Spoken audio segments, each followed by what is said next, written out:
So I'm working here on a 24-inch circular with 122 stitches. So it's almost enough stitches that I don't need to be doing a lot of shifting, but I do periodically have to stop.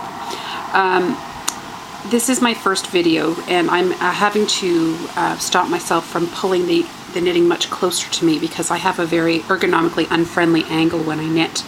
I tend to knit very close with my biceps flexed, and that's created a few little issues for me. So I will be reminding myself as I go not to do that. So what I have here are Knit Picks circulars. I do prefer the Addies. This just happens to be the size that I have for what I'm doing.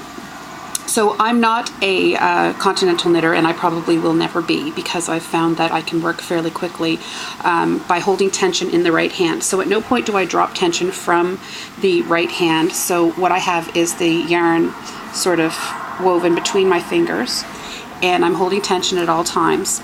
This hand, you might find my left hand actually gets in the way a little bit of my stitches because I use it quite a lot to manipulate. If you notice, as I'm going, I'm pushing along as well as sort of holding with my finger this one. And what people have noticed is that there's almost a mechanical motion of my left index finger doing that to sort of sweep the stitches along. So what I'm going to do sort of my best to show you the sort of technique that I have. I call this Contin-English because it really seems to be more a hybrid of continental and English. Continental in that I hold tension. I'm not really throwing as much as I'm sort of not even picking. It's more a flick.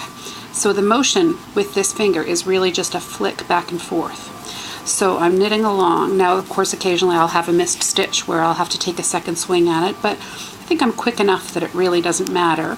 Once I get into a rhythm, particularly if I'm on the absolute right cable length and those really nice slick Addie joins and nickel tips, then I can really get myself going.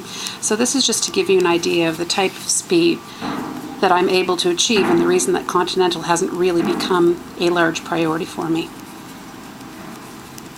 And we'll see you next time.